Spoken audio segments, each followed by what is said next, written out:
एक संत वहां उस नगर में आया और उसने कहा भाई मैंने यहां रात्रि बितानी है और मुझे कोई भक्त का घर बता दो जिससे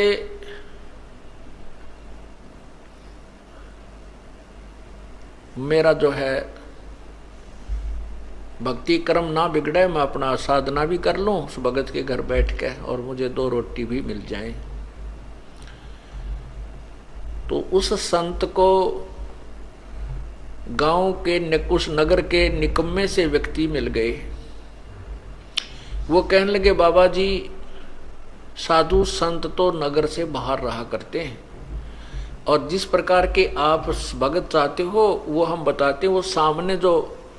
वो सामने इधर चले जाओ, ये रास्ता जा रहा पगडंडी सी और वहां एक भक्त रहता है बाहर, सपरिवार वहां रह रहा है, आप वहां जाओ। अब महात्मा उस संत ने सोचा भी बिल्कुल सही बात है, जंगल से भगत तो बाहर है तो और अच्छी बात है। तो वो चला गया वहां, साधु वहां चला गया और वहां वो बहन जो अजामेल की पत्नी थी गणिका, वो घर पे थी। साधु ने आवाज लगाई, नमो नारायण किया तो वह लड़की बाहर आई कि आज कौन आ गया इधर। और पुण्यात्मा ठीक है, वर्तमान में कोई भी प्राणी कितनी ही गलती कर सकता है, लेकिन उसके पूर्व जन्म की कोई पुण्य कमाई होती है, वो साधु संत या सत्संग के विचार सुनने से वो अवश्य अंगड़ाई लेती है, वो एकदम उभर कर आती है। ये कौन थे अजामेल और जो गणका वो वैश्या, वो कौन थे? ये पूर्व जन्म में दोनों साधक थे। वो भी वैराग्य थी और ये अजामेल भी वैराग लेकर के बाहर भक्ति के लिए, जैसा भी इनको मालूम था अपनी उस परमात्मा के नाम की, जैसा जिस संत ने कोई बताया था वो साधना शास्त्र विरुद्ध भी ये कर रहे थे। जैसे ओम नाम की साधना तो शास्त्र अनुकूल है और अन्य जो साधना ये करते थे वो शास्त्र विरुद्ध है, जैसे तप वगैरह। लेकिन दोनों की, जैसे किसी ने भांग बीज दी वो भी फल लगेगा और कणक बीज लिया उसका भी फल लगेगा। दोनों इकट्ठी बोली तो भी भांग का पौधे के अलग बीज फल लगेंगे और कणक गेहूं के अलग लगेंगे। तो ऐसे साधना ये करते हैं, उनका दोनों का सबका फल उनको मिलता रहता है।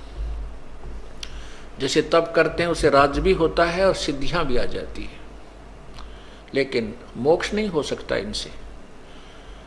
तो इस प्रकार वो पिछले जन्म में साधना किया करते थे, साधक थे।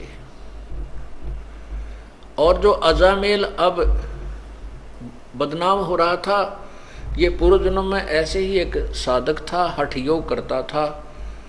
और ये हठ योग करते करते इसने अभ्यास कर रखा था समाधि लगाने का। समाधि क्या होती है आपको पहले भी कई बार बताया है कि इस शरीर के अंदर, हमारा शरीर जो है ये एक टेलीविजन समझो, और इसमें चैनल बने हुए हैं, जैसे मूल कमल, स्वाद चक्र, नाभि कमल, हृदय कमल, कंठ कमल, त्रिकुटी कमल, सहस्रार कमल। और इसमें जिसका भी जो चैनल ऑन हो गया पूर्व जन्म की कमाई से, और जैसे हठ योग से समाधिस्थ होने की चेष्टा जो करते हैं, वो न जाने कौन से कमल में कौन सा टेलीविजन का चैनल ऑन हो जाता है उनका, फिर उसको बार बार देखने का इंटरेस्ट बन जाता है। उसमें ऊपर के इस ब्रह्मांड में जैसे ये कहीं ग्रह चल रहे हैं, इनकी बड़ी अच्छी स्पीड नजर आती है, ऊपर की तरफ और बड़े बड़े पहाड़ हैं, स्वर्ग हैं, पता नहीं क्या क्या वहाँ उछल कूद होती है, नाच गाने ऊपर चल रहे हैं, तो वो सब दिखने लग जाते हैं। तो ये मन वही टिकता है जहाँ इसको वर्तमान से अधिक कोई अट्रैक्टिव वस्तु नजर आती है, आकर्षक वस्तु नजर आती है। जैसे इस मन की वृत्ति है कि जैसे अंधेरे में 25 वाट का बल्ब जग गया तो सभी वो पतंग जीव जंतु उसके पास पहुंच जाते हैं, और 100 वाट का जग जाता है तो उसकी तरफ भाग लेते हैं, उस 25 वाले पर कोई नहीं रहता। ऐसे ही जो हम यहाँ देख रहे हैं इस पृथ्वी के ऊपर, जो भी हम मन की आकर्षण वस्तु देखते हैं, इससे बहुत ज्यादा अधिक ऊपर के लोकों में है। जैसे आपने मार्कंडे ऋषि और उस इंद्र की पटरानी की वार्ता सुनी, तो यहाँ जो इंद्र लोक की सबसे खूबसूरत औरत आकर के मार्कंडे ऋषि के सामने डांस कर रही थी, लेकिन मार्कंडे ऋषि की समाधि ब्रह्मलोक के उस बड़े होटल की नाच गाने देख रहा था वहां बैठा। वो कहता है कि जहां मेरी समाधि गई हुई है वहां तेरे जैसी तो उन औरतों की, वहां ऊपर नाचने गाने वालों की दासियां हैं, तो तुझे मैं क्या चाहूं। तो ऐसे ही ये मन वही टिकता है इन समाधि लगाने वालों की, ये ऊपर के और ज्यादा अधिक बकवादें देखता है, और उधर इसका बैठे रहने से परमात्मा के आड़ में वो बैठते हैं, उससे सिद्धियां आ जाती हैं, तप बन जाता है, उसका भी फल मिलता है। तो ये अजामेल जो है ये पूर्व जन्म में ऐसे ही समाधि लगाने का अभ्यास था। कभी तो हठ योग करके समाधि लगने का इसने अभ्यास किया, जिससे वो परिपक्व अभ्यास हो गया, और एक दिन सोते सोते इसका वो अब समाधि लग गई। समाधि लग जाती है तो मन बहुत दूर पहुंच जाता है, वहां की बकवादें देखता रहता है और शरीर को कोई आभास नहीं होता। उस समय बहुत ज्यादा सर्दी थी, सर्दी का मौसम था, और ये अजामेल समाधि हुआ अचेत पड़ा था। और उधर से जो गणका वैसा बनी हुई है वो लड़की भी वैरागण थी, साध्वी थी। उसमें कहते अभी आपने सुना था कि दर्दबंद दरवेश है बेदर्द कसाई, जिसके हृदय में दया नहीं वो तो कसाई है, जिसके हृदय में दर्द है दुख है, दूसरे को दुख को अपना दुख समझता है, वो दरवेश है, वो संत है, साधु है, भक्त है। तो उस लड़की के मन में, उस साध्वी के मन में ये विचार आया। दूसरे लोग कहने लगे कि इसने 1 हफ्ता हो गया, 3 दिन हो गए हैं, ये उठा नहीं है, इसकी समाधि लगी है। तो उस बहन के मन में ऐसा आया कि कहीं इसका साधु का शरीर नष्ट ना हो जाए, सर्दी ज्यादा है, कहीं इसके प्राण ना चले जाएं। और कोई कपड़ा था नहीं, इस भक्त ने, उस साधक ने अजामेल जो पूर्व जन्म में केवल एक कोपीन, एक लंगोट पर्दे पर बांध रखा था, बाकी नी वस्त्र था, कोई कपड़ा नहीं रखता था। उधर से वो साध्वी थी, उसके पास भी एक्स्ट्रा कोई कपड़ा नहीं था। तो उसने सोचा इस साधु का जीवन बचाना अति आवश्यक है, तो उस लड़की ने उस साधु के ऊपर लेट गई। वह उसके जीवन रक्षा करने के लिए, अपने शरीर का ताप देने के लिए वो बहन उस भगत के, समाधि लगाए हुए भगत के, यानी उस अजामेल के शरीर के ऊपर लेट गई। अब लेट गई तो वो शरीर गर्म हुआ। कुछ देर के बाद उसके वो जो ऊपर ड्रामा देख रहा था वो खत्म हुआ। जब वो वापस आया से एकदम शरीर से बाहर, तो ये तपस्वी जो होते हैं ये ततैये बन जाते हैं, भेड़। ये नहीं देखते तुम किसको डस रहे हो, जरा सा हाथ लगते जैसे भेड़ डंक लगा देती है, सर्प डंक लगा देता है, ऐसे बन जाते हैं, ये सिद्ध बन जाते हैं इन साधनाओं से। जो ही उस संत, उस भक्त की आंखें खुली, समाधि टूटी, अपने ऊपर एक स्त्री को लेटे हुआ देखा, तो उस जन्म में तो ये ऐसा साधक था कि स्त्री को टच भी नहीं करना से अपना धर्म भंग समझता था। तो उसने उस औरत को ये सोचा कि ये मेरा धर्म भंग करने की चेष्टा कर रही है, उसको श्राप दे दिया कि तू वैसा बनेगी अगले जन्म में। तो उधर से वो भी उससे कैसी थी, दया तो थी उसमें, ये तो साधु में होता है, तभी तो भगवान की साधना की तरफ चलता है, दयालु जिसमें दया होती है। लेकिन जिसको साधना ठीक नहीं मिलती वो दयालु होकर भी दुष्ट कर्मों से नहीं चूकते। उधर से उस लड़की ने उसको श्राप दे दिया कि तू भड़ुआ बनेगा, अगले जन्म में तू भड़ुआ होगा,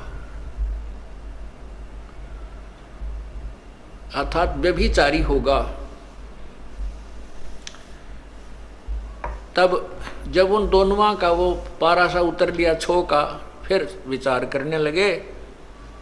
तो उस लड़की ने कहा कि नालायक, मैं तो तेरे शरीर को गर्मी दे रही थी, मैंने तेरे जैसे निकम्मों की कोई आवश्यकता नहीं, मैं फिर घर क्यों त्यागती अगर मैं ऐसे कर्म करती।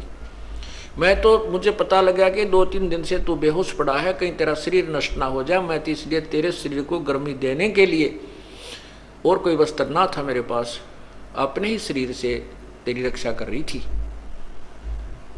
तब वो महसूस किया उसने भी कि बहन मेरे से गलती बन गई। अब वही तो बात है ना, कहते हैं तीर कमान से और वचन जुबान से निकलने के बाद वो वापस नहीं आता। तो सोच समझ कर हमने हर क्रिया बोल चाल करनी चाहिए। तो उसी के परिणाम स्वरूप वो तो वैश्या बन गई, वो बदचलन बन गया, दोनों का फिर संयोग हो गया। अब वो पति पत्नी रूप में, फिर उसके बाद उनका काफी प्रेम बन गया। जैसे जब उन्होंने पता लगा यथार्थ था कि उस भक्त ने भी पता लगा कि तू कुर्बान थी, तेरा शरीर की रक्षा की, तो उनका आपस में बहुत ज्यादा लगाव बन गया, आपस में प्रेम बन गया, एक दूसरे ममता बन गई। बिल्कुल वो उस जीवन में ब्रह्मचारी रहे और बिल्कुल ठीक रहे। लेकिन वो ममता जो आपस में, युकाल का तो जाल बड़ा भयंकर है, वो आपस में मोह फंसा रहा। उस मोह ने ये फिर कट्ठे लपेट दिए, अगले जन्म में ये पति पत्नी बना दिए, और साथ में वो वैश्या बन गई और अजामेल बन गया ये बदचलन बड़ुआ। अब वो साधु वहां संत पहुंचा उसके द्वार पे, तो वो लड़की जो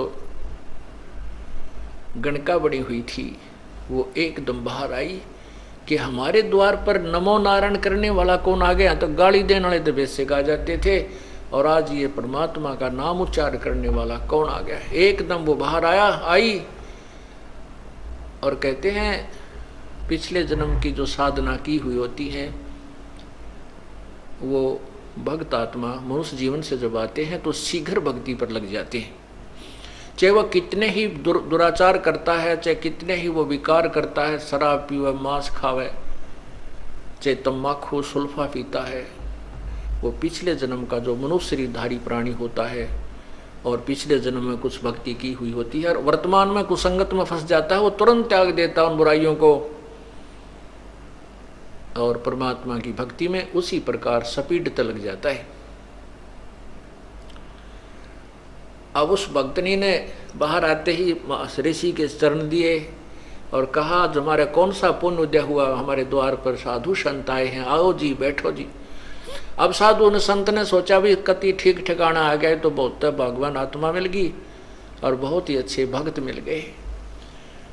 अब अंदर जब पहुंचा तो उसने एक चारपाई थी जिसी घर पे, वो उस पे बिछा दिए सुंदर कपड़े धोए धाए, साधु बैठ गया दच के उस चारपाई के बीच में। दोपहर के बाद का समय था, 2-3 बजे 4 बजे, और वो अजामेल गया हुआ था जंगल में शिकार खेलने, शिकार लेने के लिए। कोई मर्ग, कोई पशु पक्षी मार के लिया करता डेली और हाथ तक काट कर शराब पिया करता वहां जंगल में बना करके मदिरा। तो वो आया, उसने क्या कर रखा कि कंधे पे लठ और लठ के अंदर एक वो टांग रखा हिरण मार के,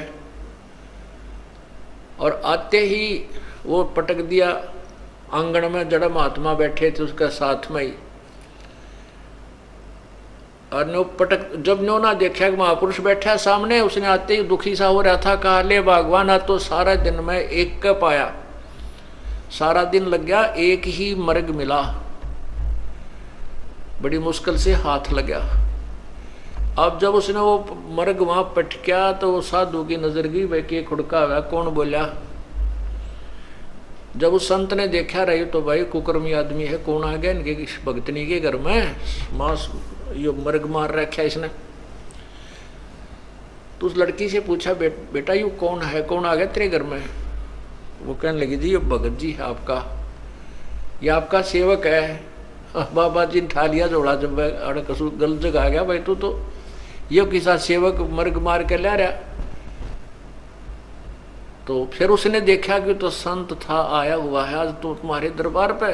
अब उसके अंदर भी जो पूर्व जन्म की भक्ति थी वह जागृत होगी।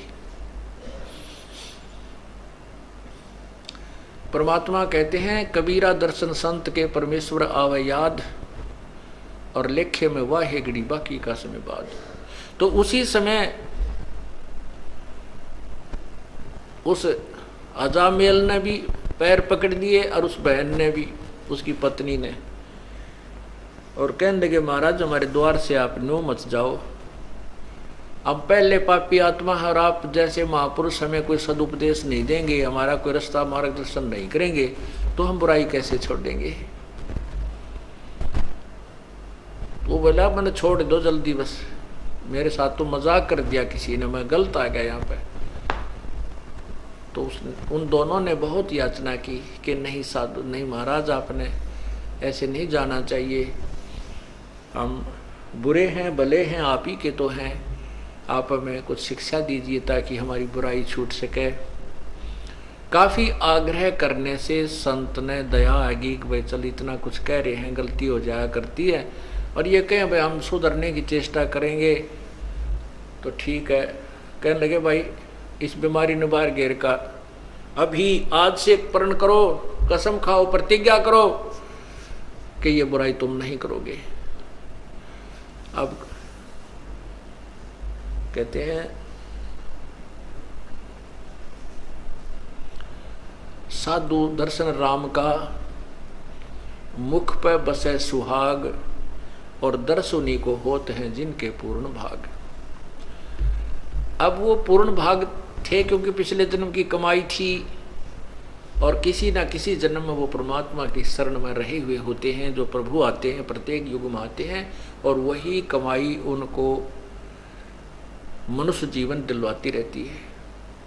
बाकी जो अन्य हठ योग आदि करते हैं वो तो मलाई यहीं खत्म खर्च करते रहते हैं, सिद्धियां प्राप्त करके या कोई राज्य प्राप्त करके फिर पैरेलल हो जाते हैं।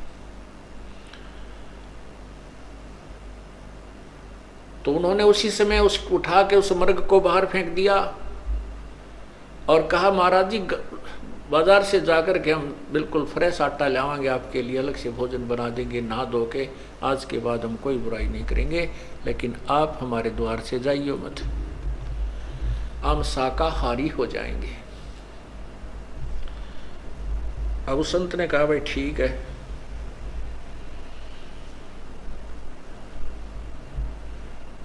तो क्या हुआ, गर्मियों के दिन थे, गर्मी का मौसम था। अब वो भोजन ला करके बाहर से उन्होंने नहा धो कर स्वच्छ हो करके सारा घर दोबारा लीप लाप के पवित्र कर दिया। कहने का भाव कि उस संत का पेटा भर दिया, भाई ई भी ये बिल्कुल ठीक हो गए। तो उसके मन में आया कि परमात्मा ने शायद तुम्हारे लिए ही मुझे यहाँ भेजा है। जैसा भी संत के विचार होते हैं वो अच्छे ही हुआ करते हैं, चाहे वो किसी भी भगवान की साधना कर रहा है। उसके जैसे खेल के खिलाड़ी होते हैं, उनके कोई किसी भी खेल में खेल रहे हैं, उनके नियम और वो सब उससे परिचित होते हैं।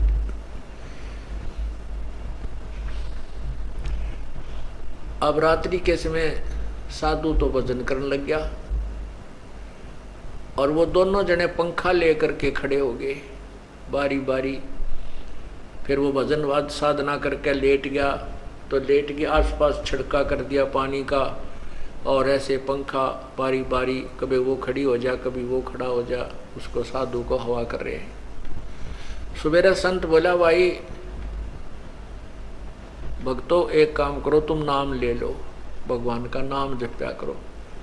तो वो कहने लगे महाराज जी मारे पर नाम में कोई लिया था, और कोई को बात करवा ले, कितना कठिन काम करवा ले, यो नाम नहीं लिया जाता। तुलसी पिछले पाप से हरि चर्चा ना भावे, जैसे जबर के भेगते भाई भूख विदा हो जावे।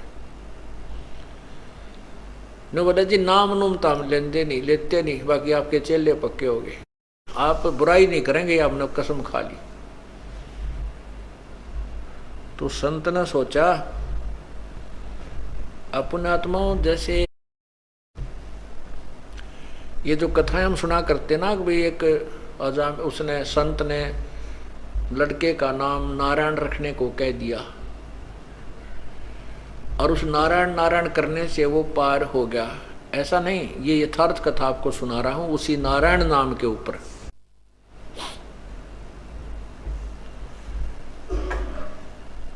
तो संत ने सोचा भाई इनके निकम्या के काम बिगड़ गए, घने पाप घने इकट्ठे हो गए, इसलिए इनके राम नाम में रुचि नहीं बन सकती, तो क्यों ना ऐसा तरीका कर दूं कि ये भगवान का नाम उच्चारण करने लग जा। न्यू बोला भाई तुम्हारा लड़का होगा 10वें महीने, लेकिन उस लड़के का नाम जो मैं बताऊं वही रखना, उसका नाम तुम नारायण रख लेना। दोनों ने करबद्ध होकर कहा कि प्रभु जैसे आपकी आज्ञा, आपकी दी संतान जो होगी पुत्र होगा तो उसका नाम हम नारायण रख देंगे। ऐसा ही हुआ, लड़का हुआ, लड़के का नाम नारायण रख दिया। अब छोटा बालक बुढ़ापे में बहुत प्यारा लगता है, छोटा बच्चा वैसे भी ज्यादा प्रिय होता है, लड़का हो चाहे लड़की। तो वो लड़का जब उसके इतना मोह हो गया उस नारायण नारायण करता, वो लड़का थोड़ी इधर उधर हो जाता, घंटा 2 घंटे ना आता तो वो नारायण नारायण करता हुआ उस बालक ने ढूंढ के लाता, चाहे वो जंगल में कितना कोई बेर ब्यार खाने गया हुआ होता, फल खाने के लिए वहीं से ढूंढ के ले आता। अरे कित गया तेने अड़क खा जाएंगे हैं जंगली जानवर, बेटा दूर मत जाया कर, भयभीत रहता। उसके अंदर इतना मोह बन गया। एक दिन उसकी अचानक मृत्यु होगी, क्योंकि उसका समय जो है ना, उसकी मृत्यु होगी, उस अजामेल की मृत्यु होगी। तो उसको यम के दूत ऊपर लेकर गए धर्मराज के दरबार में, जहां अकाउंट होता है एज का, कर्मा का, कितनी आयु थी, कितने समय में यू मरा, इसने कैसे पुण्य कितने पाप किए। जब उसकी मृत्यु होगी तो उसकी पत्नी ने देखा कि तो मर गया अचानक। 2-4 दिन से वो अस्वस्थ भी चल रहा था। उसकी मृत्यु होते उसकी पत्नी ने हाहाकार मचा दिया। उसका कोई साथी था नहीं, ना कोई गांव का सहयोगी था, सब उससे नफरत करते थे। तो उसने सोचा इसका अंतिम संस्कार यहीं अपने आंगन में ही कर देती हूं। उसको घसीट कर एक साइड में कोने में रख लिया और उसके ऊपर लकड़ डालने शुरू कर दिए। लकड़ लाने लगी, इधर उधर से इकट्ठे करके चिता बनाने लगी। 1 घंटे 2 घंटे के बाद उसकी वापस चेतना आ गई, वो जीवित हो गया। तो ऊपर उसने देखा, वो जब वापस आया तो उसकी पत्नी बुरी तरह रो रही, वो लड़का भी रो रहा, और उधर से वो चिता बना रही, लकड़ी ढो ढो के इकट्ठे करने लग रही। तो वो कहने लगा तू क्या कर रही है, क्यों रो रही है, क्या हो गया घर में। तो अपने पति को जीवित देख करके उसको खुशी तो हुई, लेकिन जो दुख वो महसूस कर चुकी थी, वो दुख अभी भी उसके हृदय में विद्यमान था। और रोती रोती कहने लगी आप मर गए थे, आप जीवित कैसे हो गए, आप तो चले गए थे हमें छोड़कर। इस दुख में रो रही थी कि अब हमारा कौन है यहाँ पर, मैं किसके सहारे रहूंगी अकेली जंगल में, मेरे ऊपर तो पहाड़ टूट गया था। तब उसका यकीन हुआ रे सचमुच मैं तो मर गया था। क्योंकि ऊपर जब धर्मराज ने उसको कहा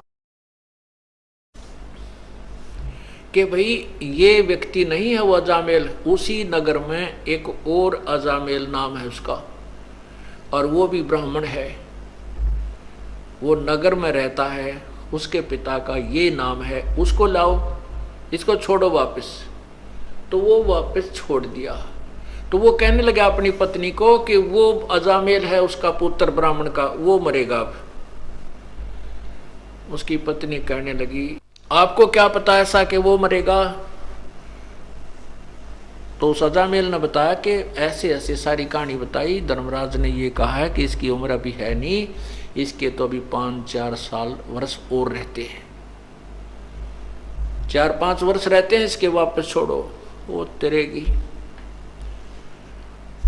अब उस अजामेल के उस दिन के बाद या पक्की जचगी के मृत्यु तो होनी है, और समय भी थोड़ा ही बताया था धर्मराज ने, 4 वर्ष बताए थे, 5 वर्ष बताए थे, और या तो बात बिगड़ेगी।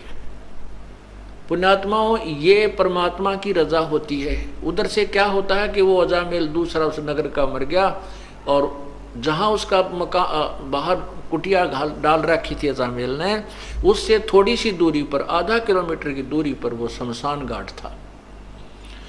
तो एक आधा घंटे के बाद देखते हैं कि वहां तो नगरवासियों की लाइन लग गई, और वो अजामेल, दूसरे अजामेल की चिता जल गई, उसको सवा कर दिया। तो उसने कहा कि देख ले वो। फिर वो जैसे अगले दिन गांव नगर में जाते थे सामान लेने, दुकान पर थे, वहां पता किया तो पता चला कि वो अजामेल मर गया, उसका लड़का, उस ब्राह्मण का कल मृत्यु होगी उसकी। तब दोनों का ये बात पक्की जचगी, क्या तो बात बिगड़ेगी। अजामेल बोला भगवान भजन कर ले, भक्ति कर ले, समय थोड़ा है और यहाँ सब कुछ यहीं रह जाएगा। अब भजन करें किसका, क्यों नाम नहीं, कुछ भी नाम उन्हें लिया नहीं। तब वो दयालु परमात्मा आते हैं और उनको, उस पुण्यात्माओं को सच्ची भक्ति देते हैं, ज्ञान कथा सुनाते हैं। लेकिन हमारे अंदर एक सबसे भयंकर बीमारी ये रही है कि हम राम और कृष्ण, ब्रह्मा विष्णु महेश या ब्रह्म से ऊपर यदि कोई कथा कहानी सुनाता है तो नहीं सुनते थे, और उसको एक बुद्धू समझ करके उसकी प्रत्येक बात पर अविश्वास कर देते थे।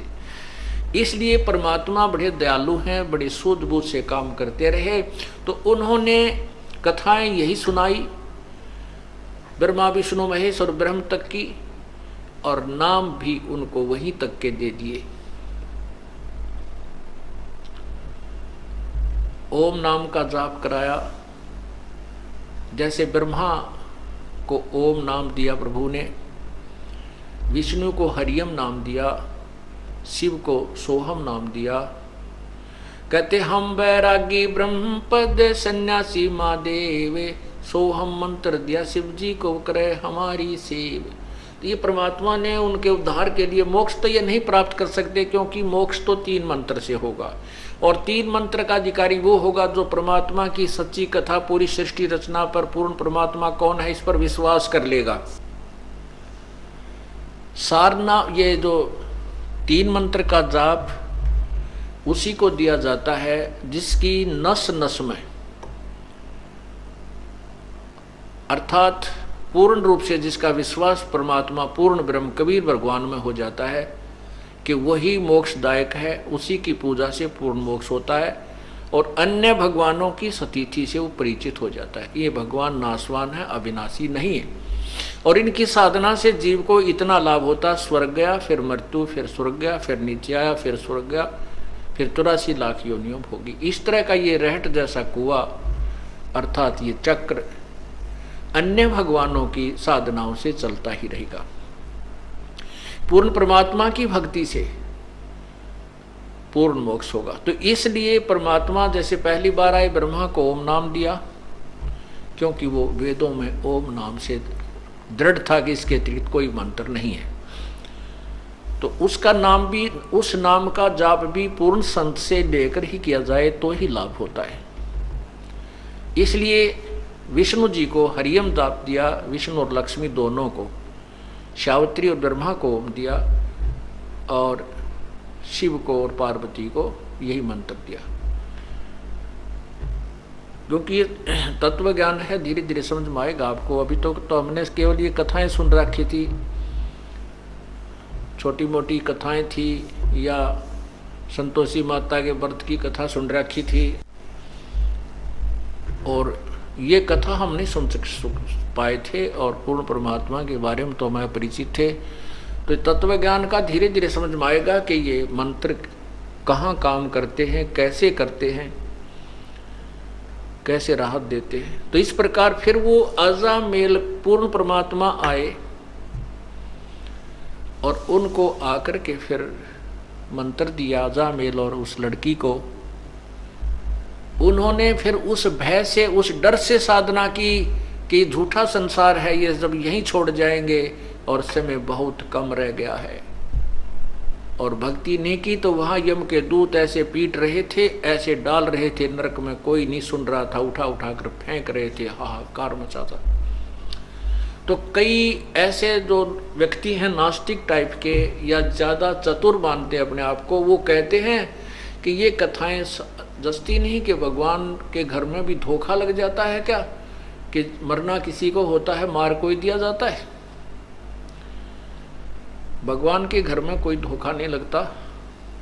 ये तो उन व्यक्तियों के ऊपर रहम होता है, उनके लिए गोल्डन चांस देता है परमात्मा, जो पुण्यात्मा गणी होती है, उन्हीं को ऊपर दिखा करके वापस छोड़ दिया जाता है,